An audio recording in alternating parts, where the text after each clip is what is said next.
तो कल प्रकरण हुआ और जिस प्रकार केंद्र सरकार अपनी एजेंसीज का दुरुपयोग कर रही है वो अब जग जाहिर हो चुका है और 90% 95% जो छापे पड़ते हैं, कार्रवाई होती है सीबीआई की, ईडी की, इनकम टैक्स की, वो केंद्र सरकार के जो विरोधी लोग हैं, जो राजनीतिक उनका विरोध करते हैं, उन पर कार्रवाई हो रही है।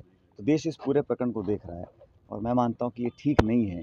ये बदले की भावना से जो कार्रवाई होती है विरोधियों की आवाज़ दबाने की, इसको लोग कभी भी ठीक नहीं मान सकते हैं।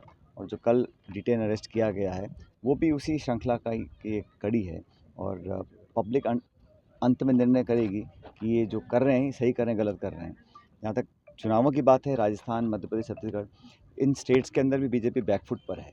वो जानती है कि यहाँ पब्लिक का मूड बदल रहा है और कांग्रेस के पक्ष में तमाम लोग मतदान करना चाहते हैं। इसलिए मुझे पूरा विश्वास है कि सरकार हमारी पार्टी की बनेगी और राजस्थान में हम लोगों ने सरकार संगठन ने मिलकर जो काम किया है और भाजपा की जो विफलताएं हैं वो भी सबके सामने हैं।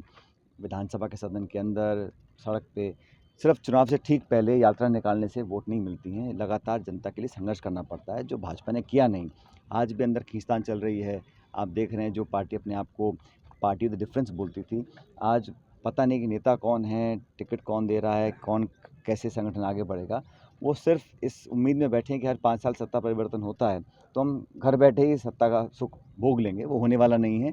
यहाँ परंपरा टूटेगी और सरकार कांग्रेस पार्टी की बनेगी राजस्थान के अंदर। तो चुनाव में आपने शपथ ली थी के मुझे पता नहीं कहाँ बात को कुरेदते रहते हो, ऐसा कुछ नहीं है। हम सब साफा मानते नहीं मानते हैं, वो अलग था। जब मैं अध्यक्ष बना था तब मैंने एक प्रण लिया था उस समय कि भाई जब तक मैं कांग्रेस पार्टी को मैं सत्ता में लेकर नहीं आऊँगा तब तक मैं साफा नहीं पहनूंगा। वो बात 2014 से 2018 तक की थी। उससे सरकार हमारी बन गई। उसके बाद मेरे तो थोड़ा हाथ में दर्द था, इसलिए मैं साफा नहीं पहन रहा था। आज विदोड़ी जी के बीच में जबरदस्त उत्साह लोगों में देखने को मिल रहा है, क्या मैसेज टोंक जिले के लिए है विधानसभा? देखो, यहाँ जो भी लोग हैं ये जनता की बदौलत हैं। जो विकास यहाँ पर हुआ उसका पूरा श्रेय मैं यहाँ की पब्लिक को देना चाहता हूँ, यहाँ के मतदाताओं को देना चाहता हूँ, हमारे कार्यकर्ताओं को देना चाहता हूँ। और पौने 5 साल में जितना हो सका उससे ज़्यादा यहाँ पर हम लोगों ने काम किया और मुझे खुशी इस बात की है कि यहाँ पे जो विकास हुआ उसमें लोगों का सहयोग हमको मिला। क्योंकि जहाँ पर सहयोग नहीं है, समन्वय नहीं है, भाईचारा नहीं है, वहाँ विकास नहीं हो सकता है। तो निर्माण हो, विकास हो, शिक्षा हो, चिकित्सा हो, किसानों के लिए बड़े बड़े प्रोजेक्ट्स हम यहाँ पर बनाने में कामयाब हुए। वो सब पब्लिक का कोऑपरेशन की वजह से हो सका। और मुझे खुशी है कि विकास के दृष्टिकोण से यहाँ पर हर मापदंड में हम लोगों की परफॉर्मेंस जनता के बीच बहुत अच्छी रही और लोगों का भी हमें रिस्पांस बहुत अच्छा मिल रहा है। गाँव में, शहरों में, जहाँ भी हम जा रहे हैं वहाँ पर अच्छा माहौल कांग्रेस के पक्ष में है। देखिए जयपुर से कई देखिए, बीजेपी जब चुनाव आते हैं उससे पहले सारे परिवर्तन यात्रा, संघर्ष यात्रा, आक्रोश यात्रा और ये तमाम जलसे निकालते हैं, लेकिन पब्लिक देखती है ट्रैक रिकॉर्ड क्या है, आपने 5 साल क्या किया।